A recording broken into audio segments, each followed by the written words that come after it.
네, 안녕하십니까. DB금융투자 더블업 채널입니다. 저는 오늘 특별히 진행을 맡은 DB금융투자 잠실금융센터장 김준우입니다. 요즘 미국 대선을 앞두고 이제 우크라이나 전쟁도 있고 중동 전쟁도 있고 또 국내에는 금투세 문제도 있고 또 반도체 겨울론도 나오고 여러 가지 이슈가 굉장히 혼재한 시장입니다.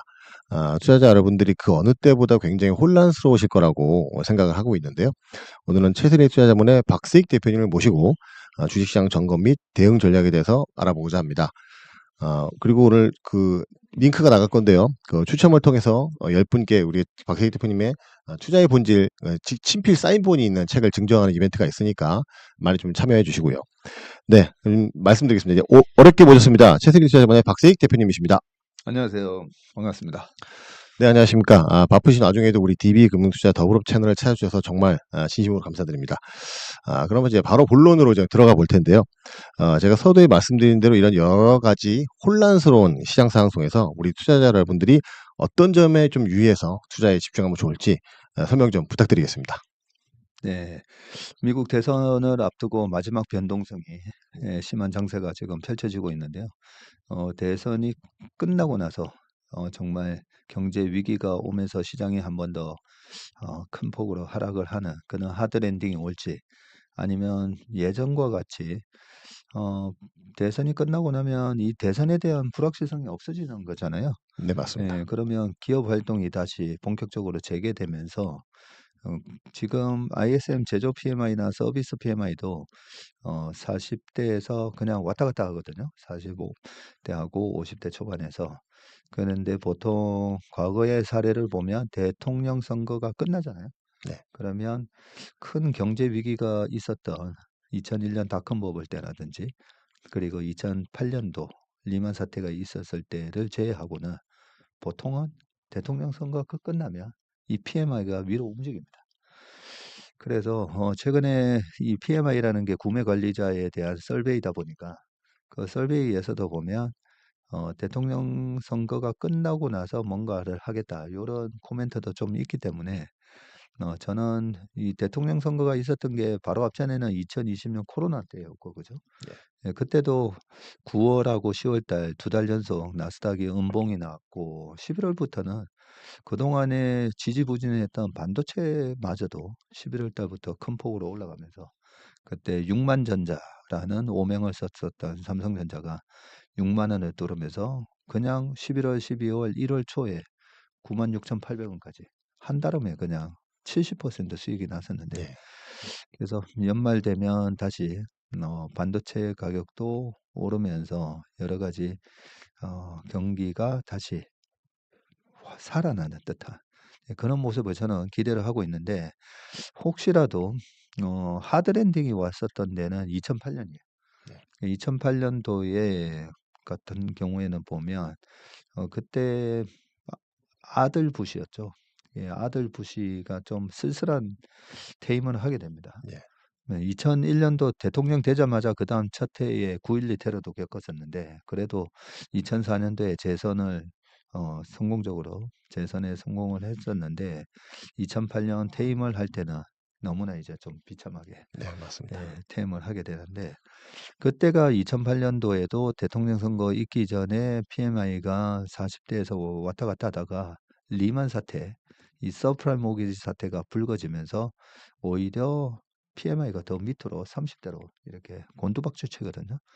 그런 모습도 보이는데, 그 얘기를 아예 그냥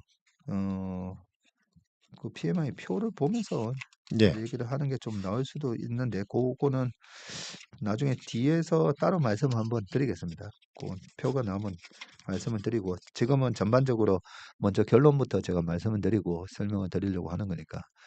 그래서 지금 2008년과 같은 서프라임 모기지 사태라든지, 아니면 이 닷컴 버블이 깨지기 시작했던 2000년, 2000년도에 그 아들 부시가 당선됐댔잖아요. 예. 근데 2001년이 딱 되고 보니까 이 닷컴 기업들, 그때 참 말도 안 되는 아류작들, 그런 기업들이 무너지기 시작하면서 실업률이 급등을 해요. 네. 예, 그때도 2001년, 2년도에 실업률이 6% 이상을 기록을 하게 되고, 서프라임 모기지 사태가 터졌던 2008년도에는 2009년이 되면 실업률이 10.8%까지 올라가거든요. 어. 그러면 지금 그렇게 PMI가 40대에서 있다가 곤두박질 쳤던 2001년이나 2009년처럼 될 가능성이 있나 보면 지금 어디가 그렇게 막 기업이 도산을 하면서 하드랜딩의 조짐은 없잖아요. 맞습니다. 예. 예. 그래서 저는 대통령 선거가 있었던 2004년도도 보면 2004년도도 시장이 중간에 한번 출렁거리거든요. 그 출렁거렸던 이유는 중국의 원자바오 총리가 중국 경기에 대한 긴축 얘기를 하면서 또 출렁거립니다.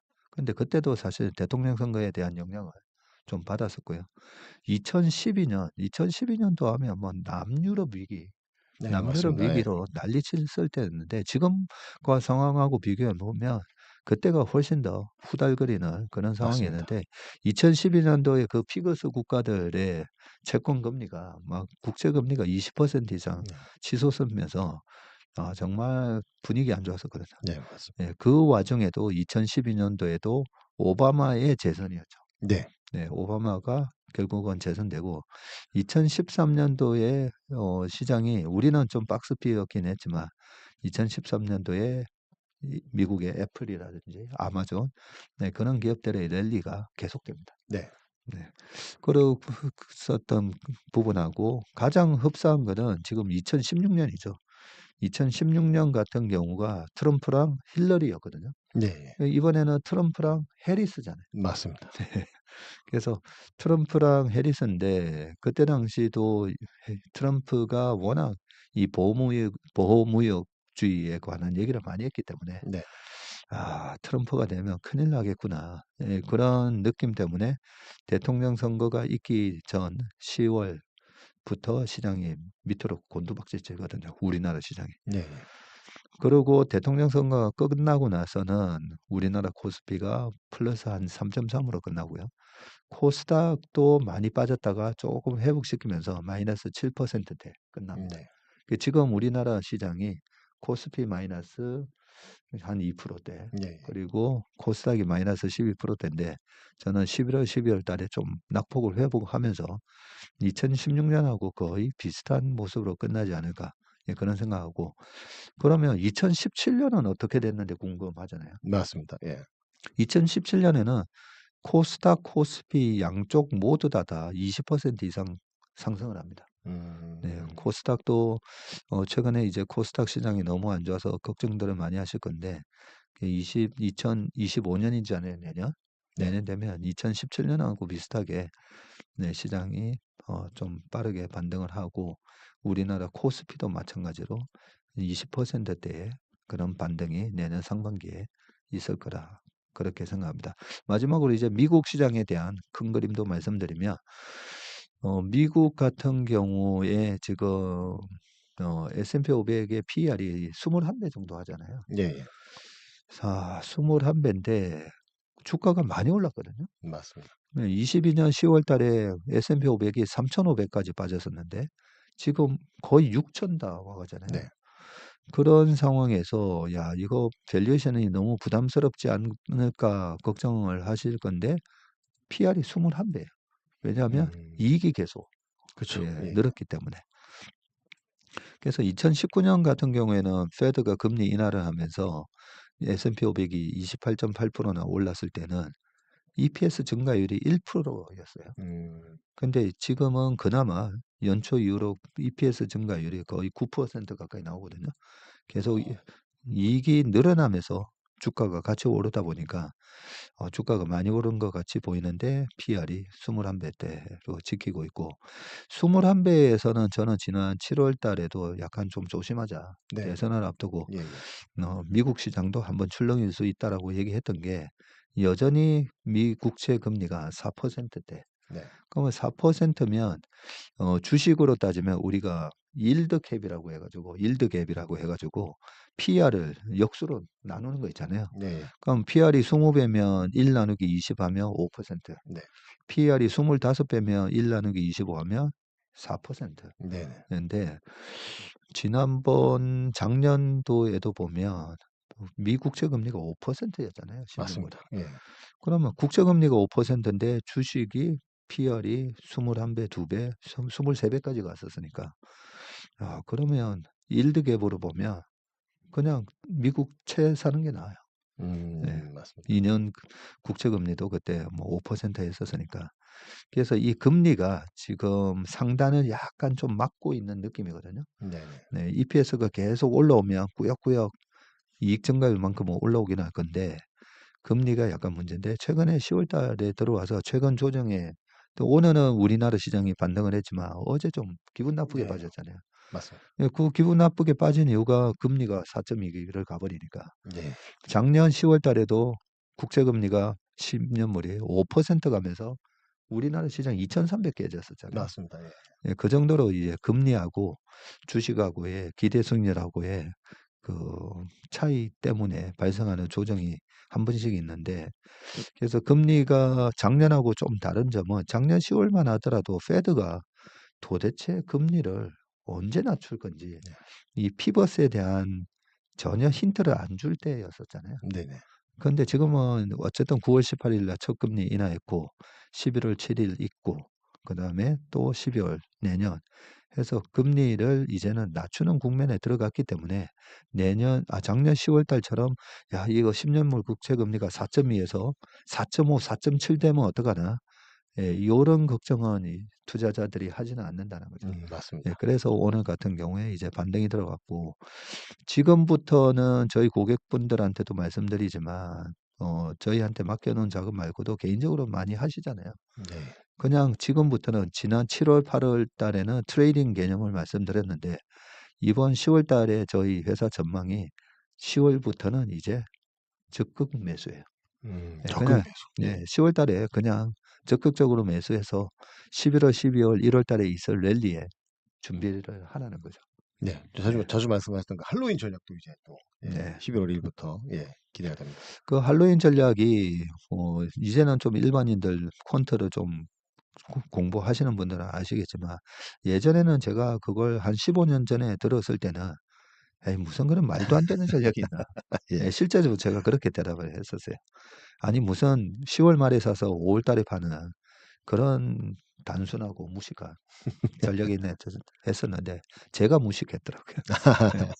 그래서 이 할로윈 전략으로 들어오는 이 엄청난 이 퀀트 베이스의 자금들이 어마어마합니다. 맞습니다. 이번에 7, 8, 9월 달의 조정도 어떻게 보면 대통령 선거를 앞두고 짝수에 이 대통령 선거가 있는 해 특히나 이 8월, 9월, 10월은 거의 통계적으로 조정이기 때문에 그 펀드들이 보면 7월 달부터 방어주로 옮겨가고 네.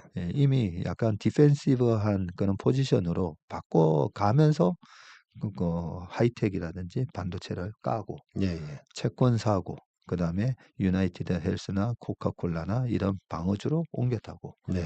네, 그게 한 2달 동안 진행되면서 우리나라 테크 주식들도 영향을 받은 거거든요. 네, 네.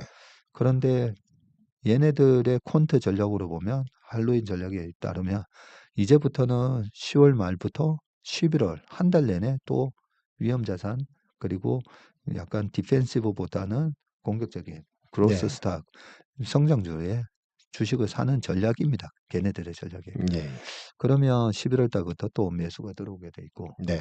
전반적으로 또 11월, 12월 찬바람이 불면 반도체가 강했던 이유는 연말 연초가 보면 뭐가 경제 활동이 좀 활발하게 일어나는 게 예. 많고 블랙 프라이데이 있고 중국에는 광군제이 있고 네, 네. 뭐 이런저런 또 소비가 이루어지기 때문에 그래서 결론적으로 미국 시장도 내년 상반기까지는 지금의 상승세를 조금 더 이어갈 건데 단지 하나의 말씀드리면 그동안에는 너무 미국 중심으로만 좋았는데 네.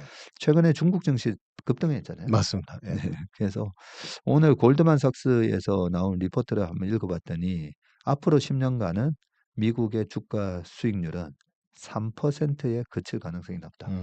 지금의 10년물, 2년물 국채금리보다도 못할 수 있다. 네, 네. 예, 그게 배당에 대한 수익까지 다 포함한 거예요.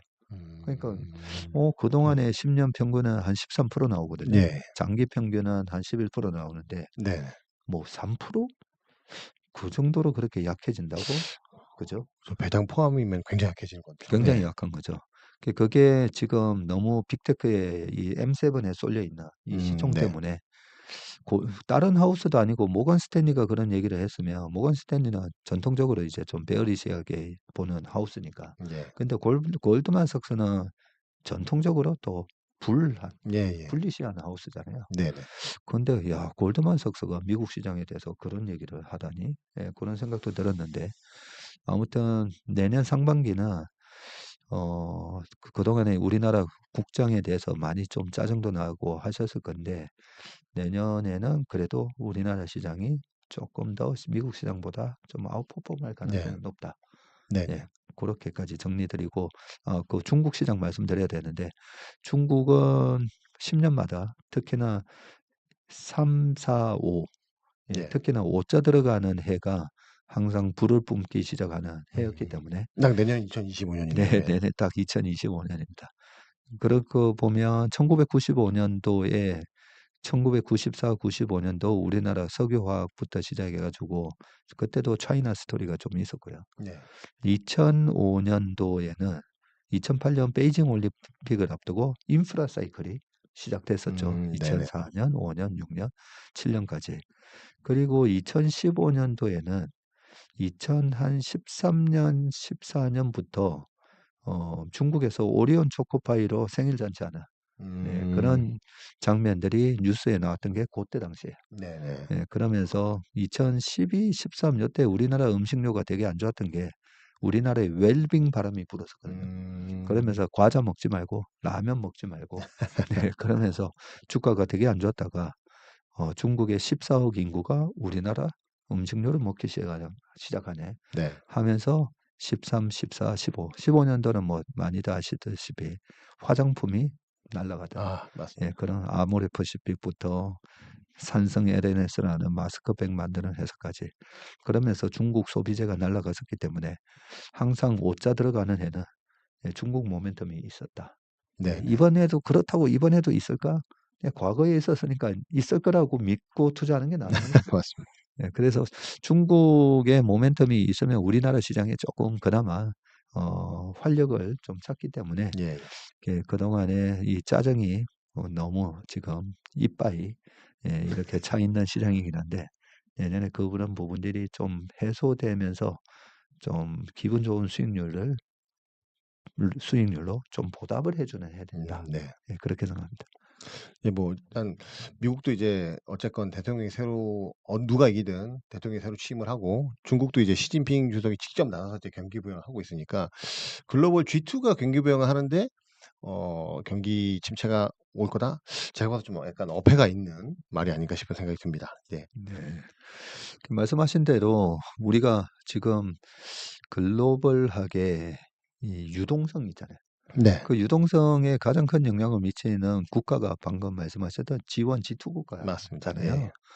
그래서 유동성에 의해서 반도체 주식도 보면 유동성 영향을 많이 받는데 그 유동성에 가장 큰 영향을 주는 거는 중앙은행이 직접 돈을 푸는 것보다 네. 금리 정책으로 인해서 네네. 유동성이 풀리거든요.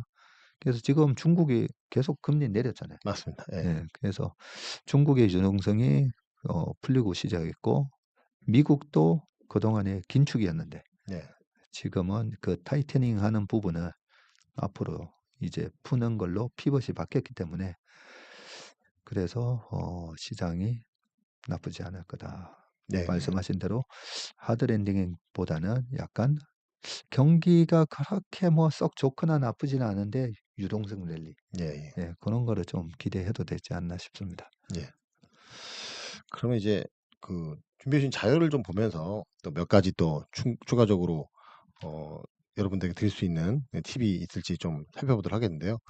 우선 요즘에 좀 많이 투자들이 많이 보는 공포지수, 빅스 지수부터 좀 보면서 좀 그거에 대한 지금까지 말씀해 주신 거에 대한 근거를 몇 가지 좀 더 추가적으로 설명을 한번 드려보도록 하겠습니다. 예. 네. 제가 주식을 하면서 그나마 큰 도움을 받는 이 지표가 바로 공포지수입니다. 네. 차트를 좀 보여주시죠. 예. 먼저 그러면 공포지수로 많이 알려져 있는 빅스 차트 2페이지 먼저 네. 한번 보면서 설명을 드릴게요. 우리가 주식을 하면서 굉장히 주식에 있어서 단순한 게 하나 그냥 싸지만 사면 되거든요. 네네. 예, 쌀 때 사면 됩니다. 쌀 때 사면 되는데 왜 싸졌을 때 못 사냐면 공포스럽기 때문에 못 사는 겁니다. 그래서 지금 보시는 이 공포지수라고 하는 빅스를 보시면 제가 일부러 2022년 10월 달부터 이렇게 가져왔어요. 그러니까 이 중앙에 보이는 검정색 선이 S&P 500으로 보시면 되고, 그리고 파란색 선이 빅스입니다. 근데 최근에 저 빅스 지수가 저 위로 빵 올라가 있는 게 한 36월 기록했었던 빅스 지수가 바로 8월 5일이었죠. 네네. 맞아요. 예. 8월 5일. 저렇게 ABC로 급락을 하면서 빅스 지수가 급등을 했고, 그 급등한 이유는 뭐 다 아시다시피 엔캐리 트레이드 자금이 청산, 일본 중앙은행이 금리를 올리면서 그런 부분에 있어서 화들짝 놀라면서 시장이 저렇게 급락을 했었지 않습니까? 그죠? 네. 8월에 올라 우리나라 시장 8.2%뭐 이렇게 아 코스피가 그쵸. 빠지는, 이건 뭐 금융위기 때도 아니고, 그죠? 그 2020년 코로나 3월 19일 저점 나올 때도 삼성전자가 그렇게 많이 안 빠졌던 것 같은데 그날 더 네. 많이 빠졌더라고요. 예. 그러니까요. 예, 그런 모습이 나왔는데 저렇게 놀랐었던 이유는 와, 뭐 엔캐리 트레이드 자금이 전 세계적으로 200조냐 300조냐 뭐 이런 네. 얘기하면서 거기다가 샤의 법칙, 아 그죠? 샤머의 법칙. 예. 예예. 미국의 실업률이 뭐 평균 3석 달 대비해서 뭐 0.5 이상 올라가면, 근데 4.3이 빵 나오면서 아 야, 샤의 법칙, 여기 이 샤의 법칙에 따르면 무조건 리세션 온다는데, 예, 그런 것들이 맞물리면서 저렇게 주가가 빠졌거든요. 맞습니다. 예, 빠졌는데 지금 보시면 그때 스파이 3배짜리 샀어야 되네. 아 막 그쵸. 예.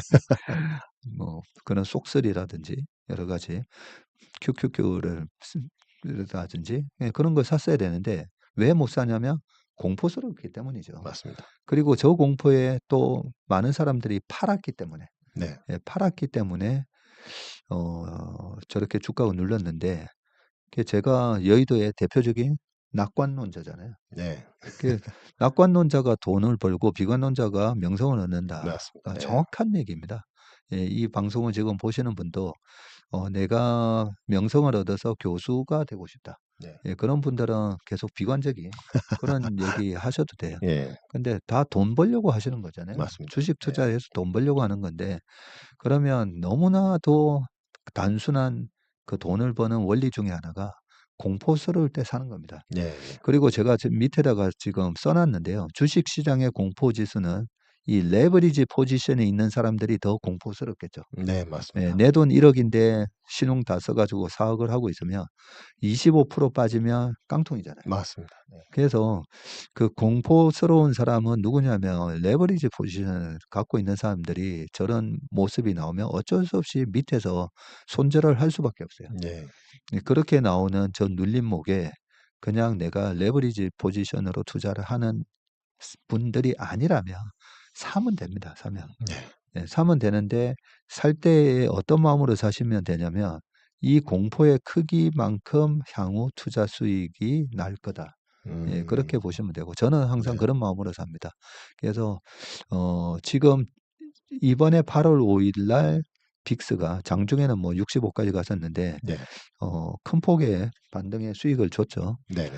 그리고 이만큼 빅스가 올라온 적이 언제였나 보면 지금 제일 처음 시작하는 저 국면이 2020년 22년 10월 달이라 했잖아요. 네.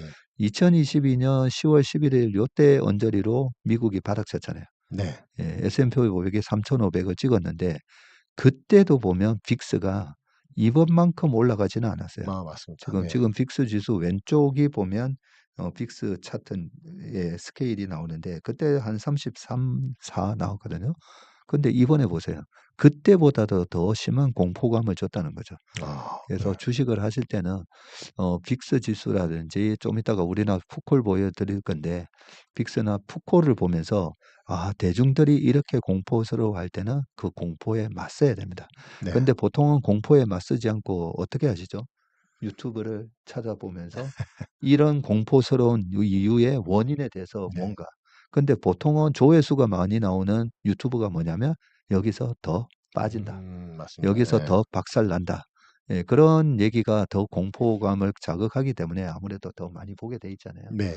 네, 그래서 저 같은 경우에는 이 빅스가 저렇게 의미 있는 수준까지 올라오잖아요. 네. 그러면 언론을 멀리합니다. 예, 음. 저도 유튜브를 꾸준히 보면서 지금 이 빠진 원인이 뭐고 이런 거 다 보는데 저렇게 공포스러운 국면에서는 그냥 오히려 빅스 지수를 믿고 네. 그냥 투자를 하지. 보통은 보면 저렇게 빠진 이유에 대해서 막 설명을 하거든요. 예. 그거는 시장에 이미 다 반영이 된 거예요. 음. 그래서 빅스를 활용하시고 그다음 이제 페이지에 넘어가 보시면 과거의 사례도 제가 하나 보여드릴게요. 그다음 페이지 보시면 2018년 케이스를 제가 보여드릴 건데 우리가 이 빅스가 저렇게 위로 치솟는 게 네. 자주 있습니다. 자주. 예, 2018년 그렇군요. 2월 예. 달에는 플래시 크래시라고 해가지고 그때도 최근과 비슷하게 갑자기 확 빠져요. 예, 확 빠지면서 2018년 저때 2월 달에 빅스가 이때도 비슷하게 33, 4, 5 언저리까지 가거든요.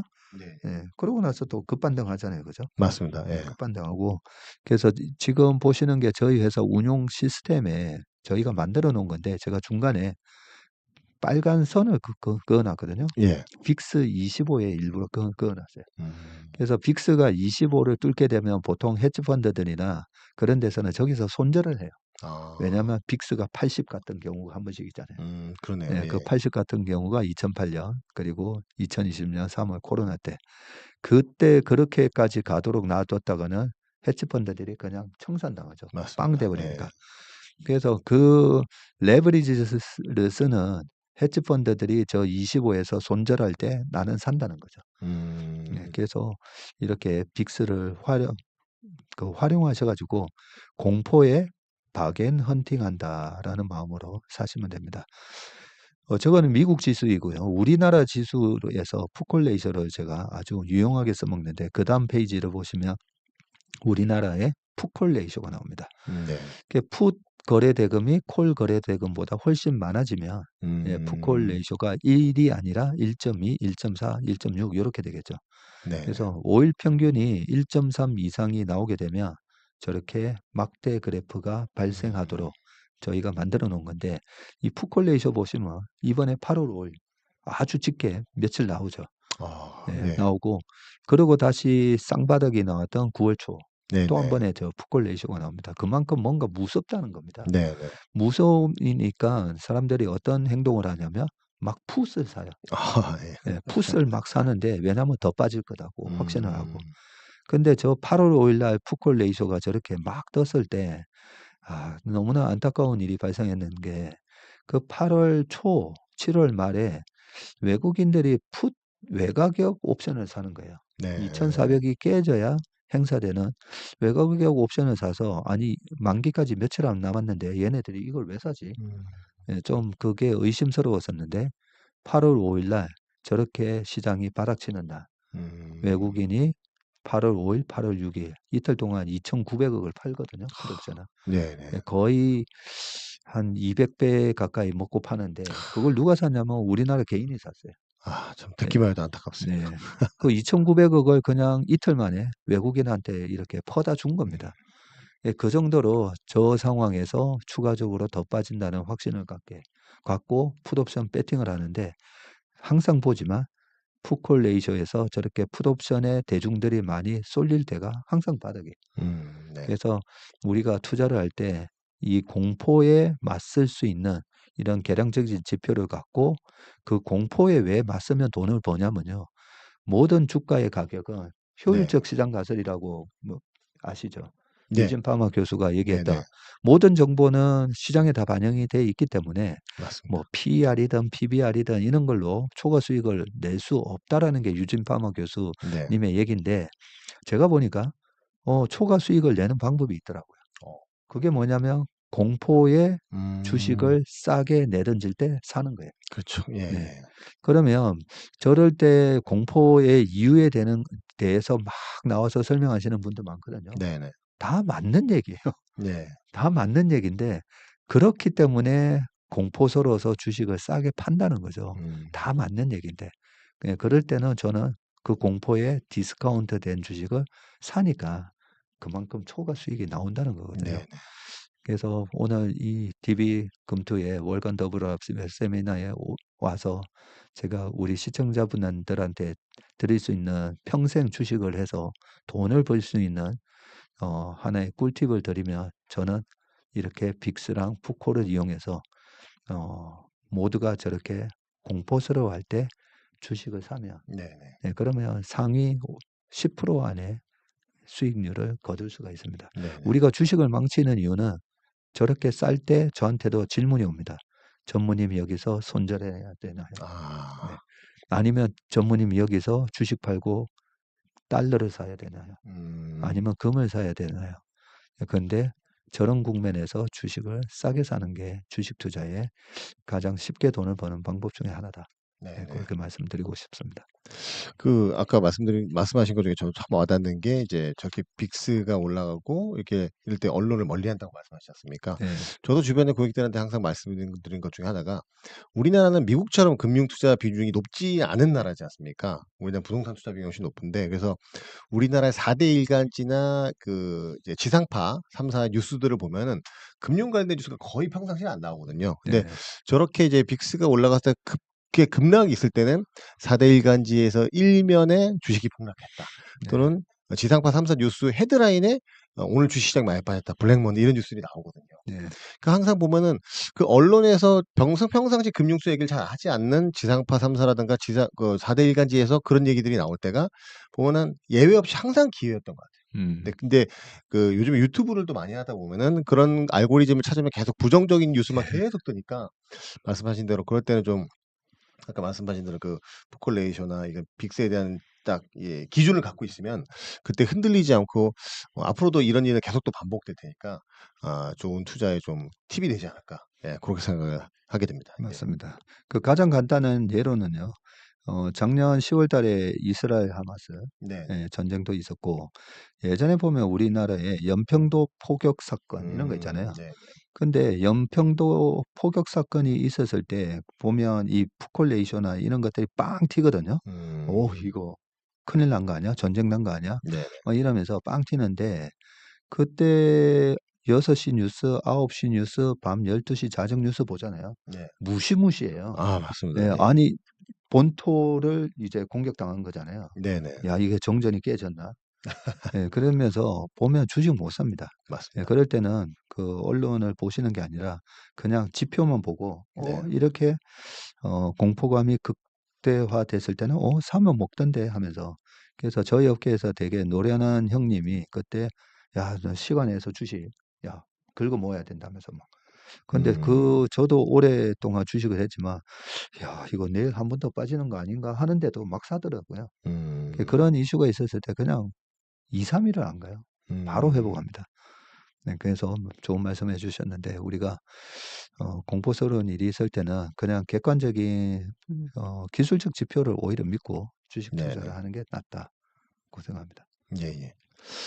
좋은 말씀도 많이 해주셨고요. 하나 더 보여드릴까요? 예. 좋은 제가 이 주식 투자를 하는 데 있어서 우리나라 주식하고 미국 주식하고 좀 다릅니다. 다른데 미국에서 오랫동안 주식을 하거나 미국 책을 보고 공부하신 분들은 에이, 뭘 마켓 타이밍 같은 거 그런 거 노리지 말고 그냥 네네. 좋은 주식이 있으면 그냥 사라 이러잖아요. 네, 맞습니다. 예, 그렇게 하신 분이 우리나라에서 살아남으신 분이 저는 거의 못 봤어요.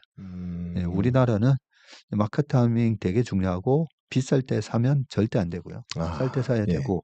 근데 이 마켓 타이밍에 있어서 우리나라 코스피에 있어서 가장 큰 영향력을 주는 게 외국인이잖아요. 맞습니다. 외국인이시죠. 예. 그래서 제가 외국인의 매매 동향을 보면서 언제 주식을 좀 사고 팔고 하는 그런 좀 싸게 사면 좋잖아요. 그죠? 그럼요. 꼭 예. 뭐 연평도 포격이 언제 나올지도 모르는 거고, 그죠? 네. 그러면 언제 우리가 주식을 좀 싸게 살 수 있느냐? 그게 그다음 페이지에 예, 보면 5 외국인 페이지. 현선물 포지션으로 해서 제가 저희 회사에서 따로 관리를 하는 건데요.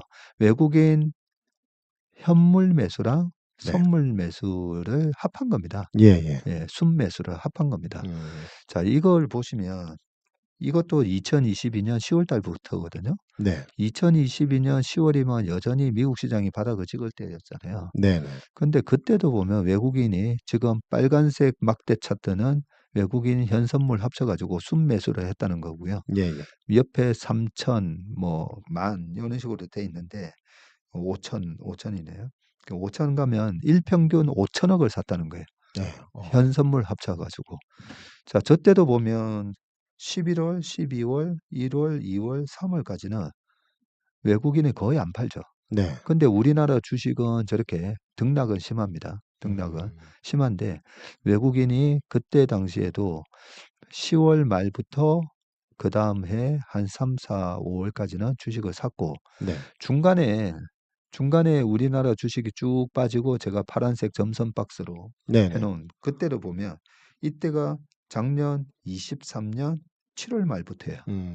7월, 8월, 9월, 한 10월까지 외국인이 또 팔죠. 네. 작년은 강세장이잖아요. 네네. 그런데도 외국인이 팝니다. 현선물을 같이. 그러면서 우리나라 시장이 쭉 빠지죠. 빠지면서 23년 10월 달에 10월 말이었습니다. 그때 10월 30날 우리나라 지수가 2273을 찍는데요. 미국 10년물 국채금리가 예예. 5% 찍고. 네. 저 때도 보면 저렇게 외국인의 수급이 약한 상황에서 뭔가 안 좋은 이슈가 생기니까 확 그쵸. 빠졌고요. 네네.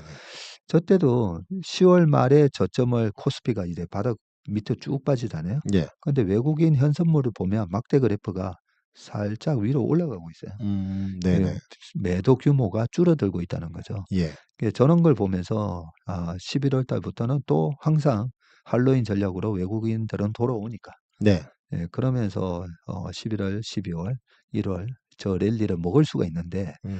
저 때도 뭐 말들이 많았잖아요. 네네. 그때도 내년 1, 2Q는 정말 경기가 안 좋아진다. 이런 얘기도 많으면서 시장이 빠지니까 그런 얘기들이 또 많이 이렇게 귀에 들어오거든요. 그쵸. 예. 들어오지만 결국 수급으로 보면 외국인들은 또 찬바람이 불면서 또 들어왔어요. 예. 자, 그러면 지금 최근에 제일 오른쪽에 보면 이번에도 보면 8, 9, 10월 달에 저렇게 외국인 매도가 나왔죠. 네. 그러면서 우리 시장이 왔다 갔다 음. 작년보다는 오히려 잘 버티고 있는 거예요. 그렇죠? 맞습니다. 예. 오히려 잘 버티고 있는데 그러면 11월, 12월, 1월은 어떻게 될까? 또 들어온다는 거죠. 또 들어온다는 거죠. 그러면 외국인이 지금 들어오지 못할 뭔가 심각한 경제 위기 상황이 닷컴 때처럼 아니면 서프라임 모기지처럼 주식을 팔고 도망가야 될 뭔가 이슈가 지금 생기고 있나 보면 아니잖아요. 네네. 그냥 대통령 선거 불확실성밖에 없어요. 맞습니다. 예. 네, 그래서 11월, 12월, 1월에는 또 외국인은 돌아온다. 음. 돌아오기 때문에 지금 우리나라 시장이 코스피가 이렇게 수렴하고 있어요. 그죠? 예예. 2600으로 쐐기형으로 웨지형으로 이래 수렴하고 있는데 그 수렴하고 나면 항상 방향이 나오는데 그 방향은 어디로 갈까? 외국인의 수급에 의해서 움직일 건데 외국인은 찬바람이 되면 또 돌아온다는 거죠. 네네. 그래서 저는 여러 가지 뭐 경제 전망에 관한 부분도 사실 체크도 하고 경기와 관련된 부분 여러 가지 나중에 좀 차트 몇 개 보여드리겠지만 체크는 하는데 이래저래 보면 수렴 후에 11월, 12월, 내년 1월까지 네네. 또다시 위로 랠리고 이번에 올라오면 한 800 언저리까지 네. 또 올라온다고 그렇게 생각합니다. 예. 좀 인사이트 있는 뷰를 많이 말씀해 주고 계신데요. 그러면 이제 댓글창에 보니까 또 이제 "그래서 자기는 삼성전자를 샀는데 계속 빠진다." 이런 말씀하신 분도 있는데 뭐 이제 질문도 있고 했으니까 바로 직접적으로 이제 반도체 겨울론의 실체와 삼성전자에 대해서 한번 쪼끔 한번 짚어 주고 넘어가시면 어떨까 싶은 생각이 드는데요. 네. 네.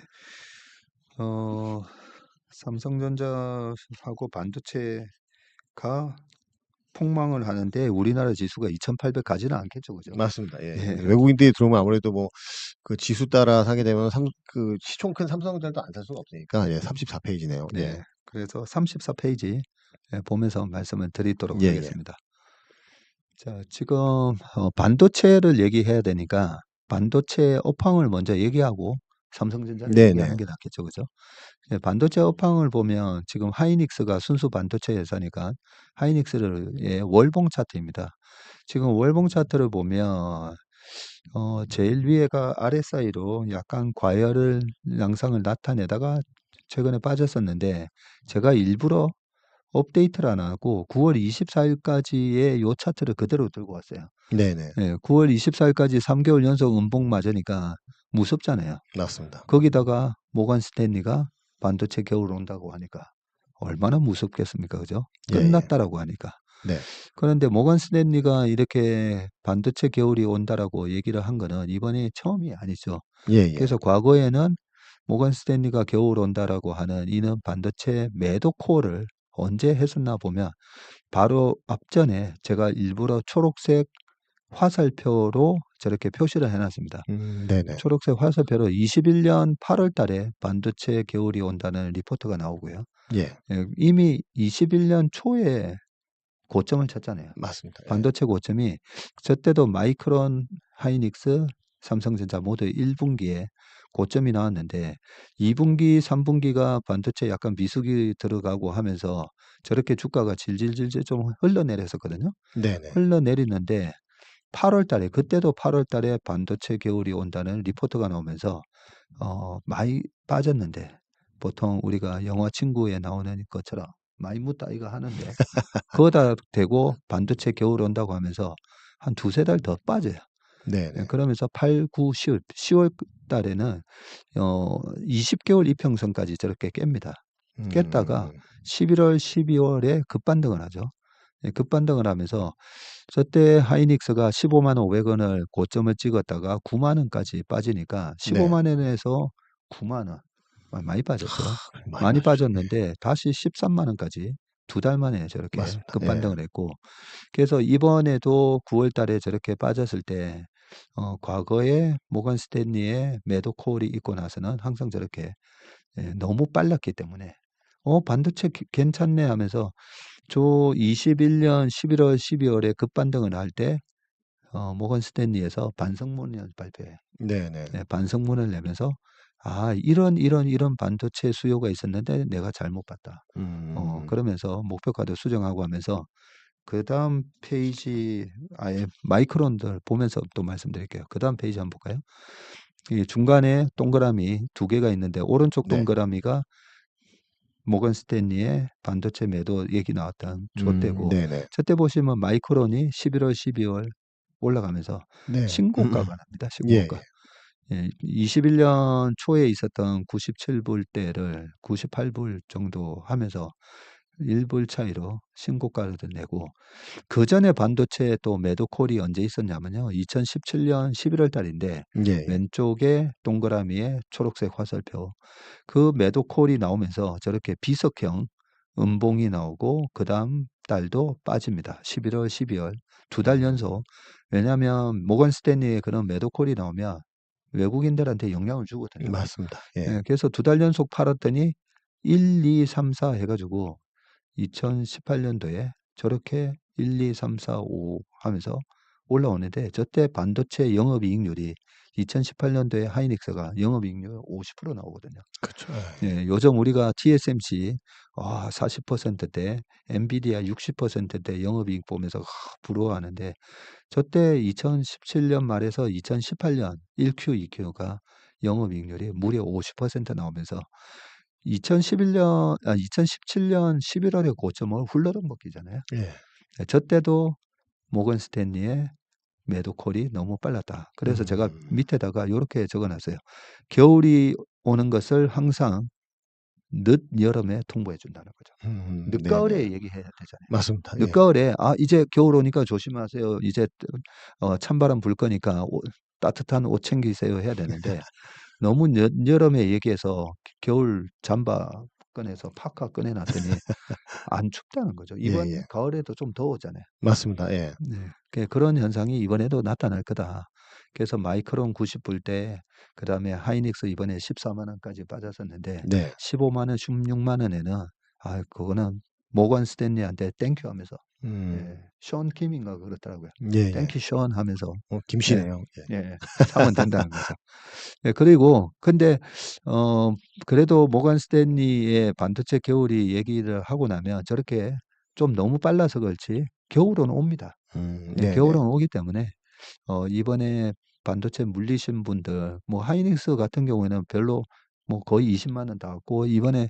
11월, 12월, 1월 초가 되면 23에서 거의 전고점 살짝 돌파도 할 수 있다고 보거든요. 네네. 23에서 한 25-6만 원까지도 반등 들어간다고 보는데 그때 좀 정리를 하시는 게 낫지 않나 네네. 생각하고 자 삼성전자는 이렇게 경쟁 우위에서 그동안에 초격차를 내던 그 경쟁 우위를 HBM에서 이렇게 못할 줄은 몰랐던 거죠. 맞습니다. 예. 그래서 반도체에 있어서 삼성전자가 그동안에 1등의 지위를 이번에 잃어버리면서 전체 반도체 1등의 지위라기보다는 HBM을 잘 못한 거죠. 네네. 그러다 보니까 시세가 이번에 전고점을 마이크론도 뚫고 하이닉스도 뚫었는데 삼성전자는 네네.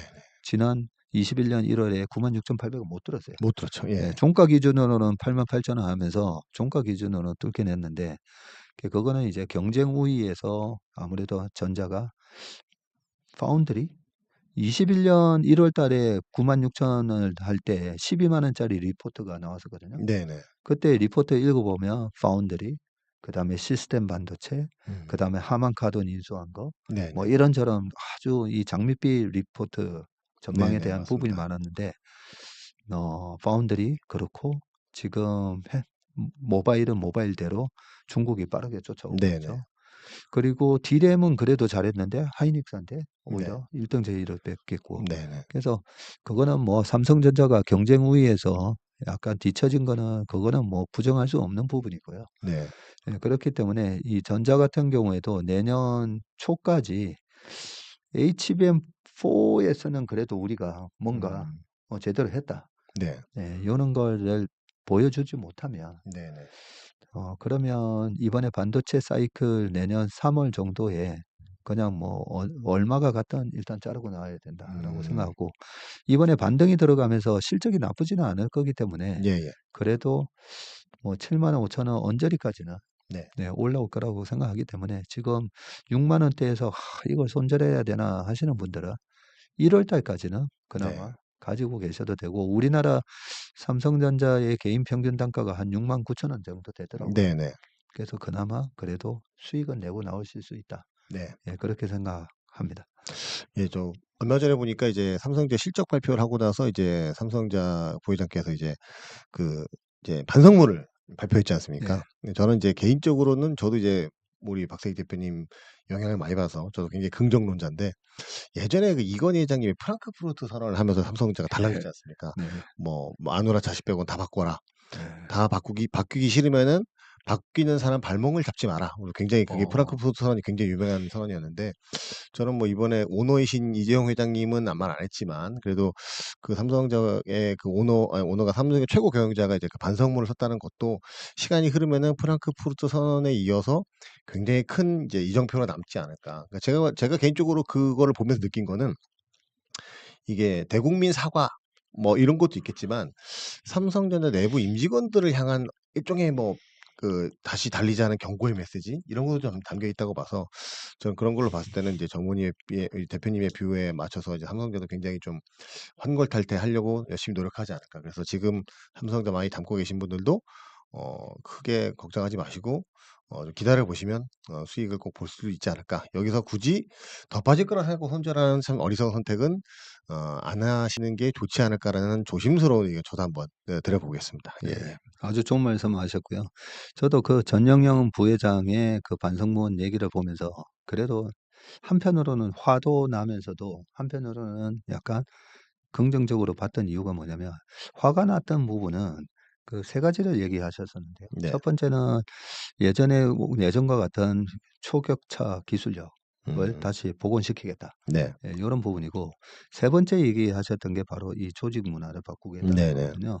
그러면서 뭐라고 하셨냐면 조직 문화 그동안에 문제가 있으면 이제는 드러내 놓고 이 문제점이 뭔지 까놓고 얘기하고 개선을 하는 그런 문화로 네네. 바꾸겠다. 그 얘기는 그전까지는 감췄다는 거잖아요. 맞습니다. 예. HBM이 왜 퀄 테스트가 안 되냐라고 아마 위에서 물어봤을 때 이제 곧 될 겁니다. 예, 이제 될 겁니다. 될 겁니다. 그런 식의 문화였었다라는 걸 지적을 하면서 음. 네, 이제는 그러지 않겠다. 예, 우리가 문제점이 있으면 그 문제점이 뭔지를 확실하게 까놓고 그걸 개선시키겠다.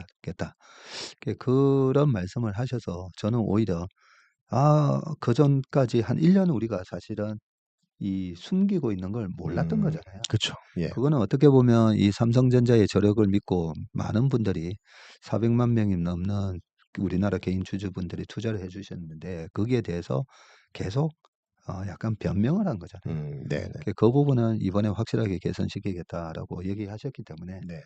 그래도 전자하면 우리나라에서 최고의 회사고 네. 지금까지 이 전자를 세계적인 기업으로 만들었던 그 저력과 DNA가 있다라고 생각하기 때문에 네. 저는 내년에는 그래도 다시 그 복원이 되지 않을까. 네네. 네, 그렇게 기대를 해봅니다. 예예.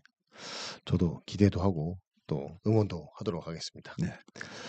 그리고 또 이제 보면은 요즘에 가장 또 이슈가 되는 것 중에 하나가 환율인데 환율이 또 최근에 또 많이 또 오르고 뭐 여러 가지 그런 게 있는데 환율에 대해서도 조금 한번 짚고 넘어가 주시면 어떨까 싶습니다. 예. 네.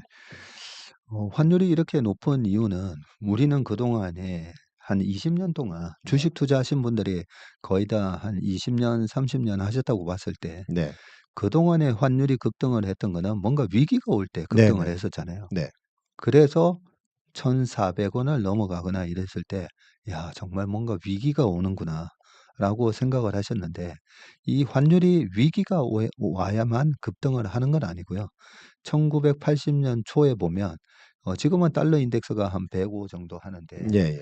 어 예전에 달러 인덱스가 160 이렇게 음. 갔을 때가 있었죠. 지금 뭐 그거 차트를 한번 예예. 보여 드릴 수가 있는데 그렇게 달러 인덱스가 급등을 했던 10 페이지입니다. 10 페이지. 네. 10 페이지요. 예. 네. 10 페이지 보시면 그렇게 고환율이 있었던 이유는 당시에 미국의 페드의 정책 금리가 아시다시피 20% 였던 네. 거죠.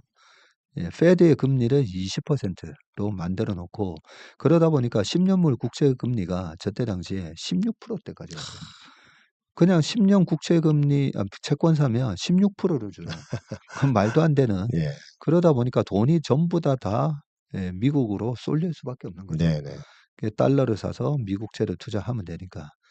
그런 상황에서 저렇게 달러 인덱스가 급등을 했었는데 야 지금 최근에 114까지 갈 때도 주가가 박살났었는데 저때 82, 83 저 꼭지쳤던 때가 1985 년이거든요. 예예. 야 85 년까지 시장이 박살났겠구나라고 생각하시지만 네. 실제로는 그랬을 것 같은데 예. 실제로는 82, 83, 84, 85 미국 시장은 다 올랐고요. 예, 다 플러스를 냈었고 우리나라 시장은 그다음 페이지 한번 볼까요? 11 페이지. 저게 우리나라 코스피 연봉 차트인데 지금 1981 년도에 양봉 났죠. 네. 그리고 1982 년도에 저때 리세션이 있었거든요. 네네. 예, 장단기 금리가 역전되고 나서 1980년 그리고 82년 두 번의 이 경기 침체가 있었는데 네. 제가 너무 경기 침체를 두려워하지 마시라고 하는 게 우리는 주식 투자하는 사람이잖아요. 네네. 그래서 경기 침체가 왔는데 그러면 주식은 어떻게 됐는데 예, 저렇게 플러스가 났었다는 거죠. 예. 근데 너무 고달러 킹 달러가 되다 보니까 이 달러를 사실은 달러 트레이더도 있잖아요. 네네. 우리가 엔 캐리 트레이드만 생각하시는데 달러 캐리 트레이드도 엄청 많거든요. 네. 예, 그렇게 근데 달러를 팔고 이머징 자산을 사야 되는데 워낙 그때 당시에 킹 달러 아까 말씀드린 대로 10년 국채 금리 수익률이 좋다 보니까 예. 이머징으로 돈이 안 가죠. 돈이 안 가다 음. 보니까 지금 보시다시피 82, 83, 84년 저렇게 박스권이었어요. 음. 미국은 올라가는데 우리는 왜 이래? 예, 지금하고 되게 비슷했고 네. 근데 84, 85 지나면서 86 년에 장대 양봉이 네.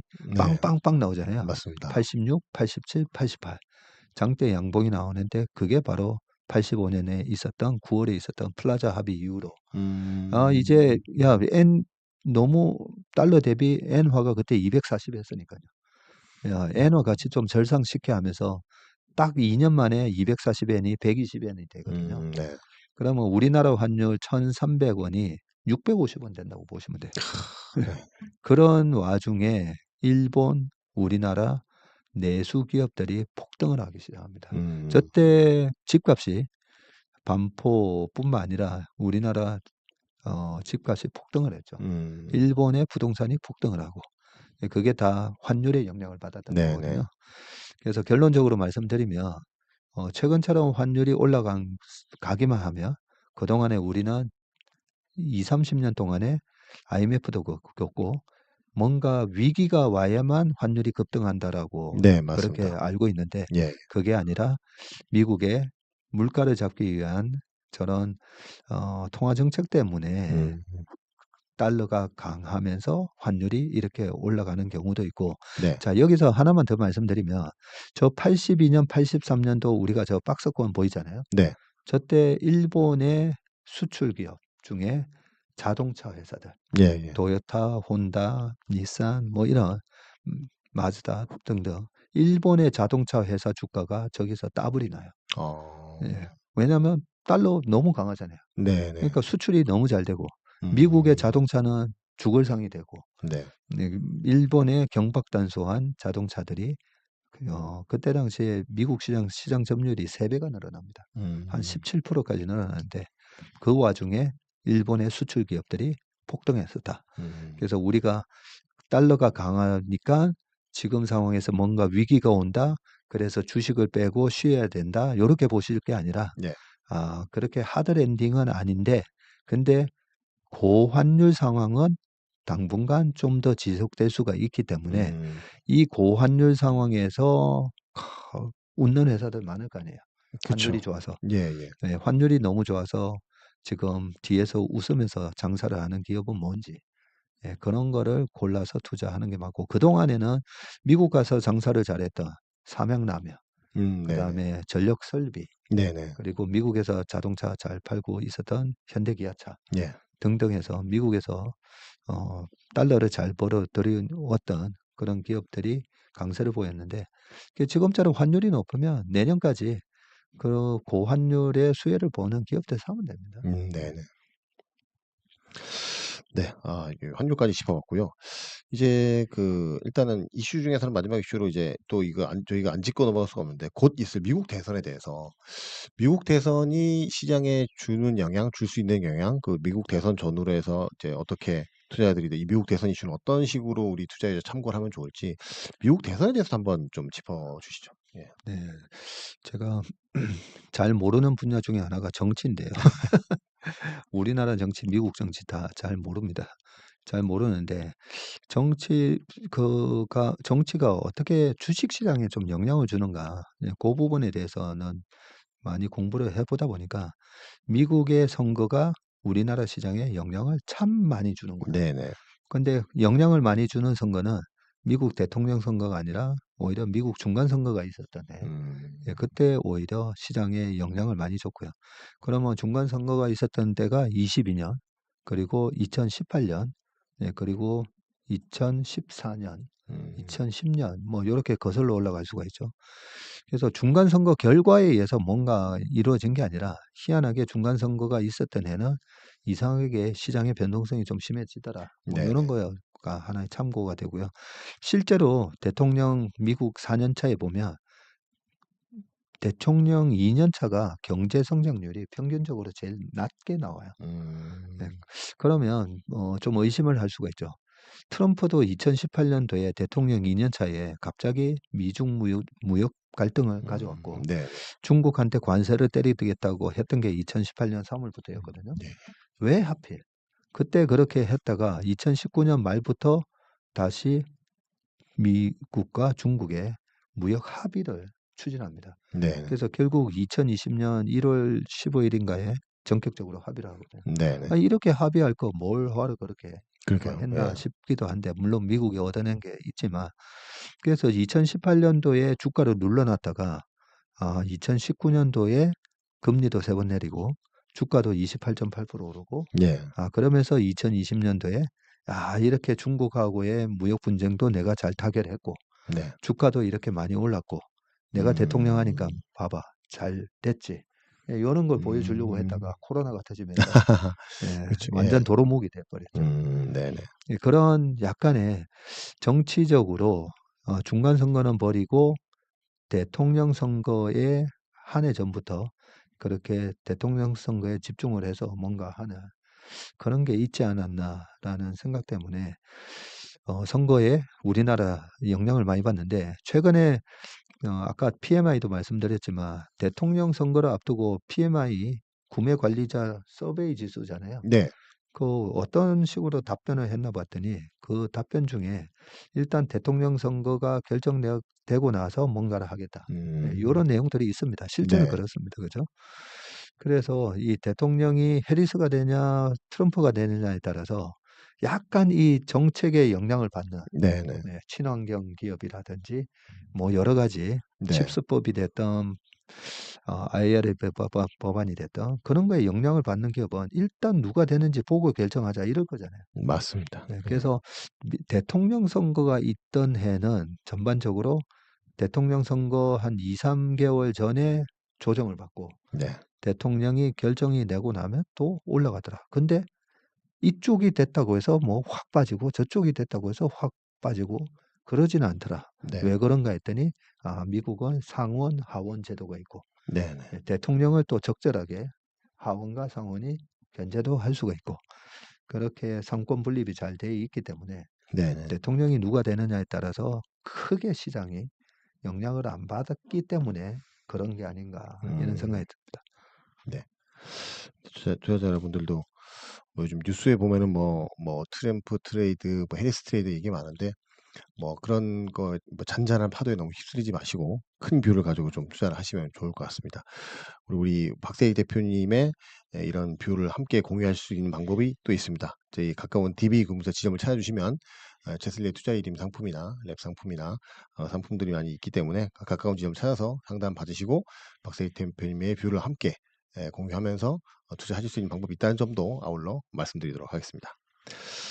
네, 오늘 일단은 그래서 이제 전반적으로 시장을 전체적으로 돌아보면서 여러 가지 말씀을 다 해주셨는데 오늘 시장에서 이슈가 되는 얘기들은 거의 다 짚어주신 것 같아서 굉장히 유익한 시간이 되지 않았을까라고 생각하는데 우리 시청하시는 유튜브 시청자 여러분들은 어떻게 생각하시는지 모르겠습니다.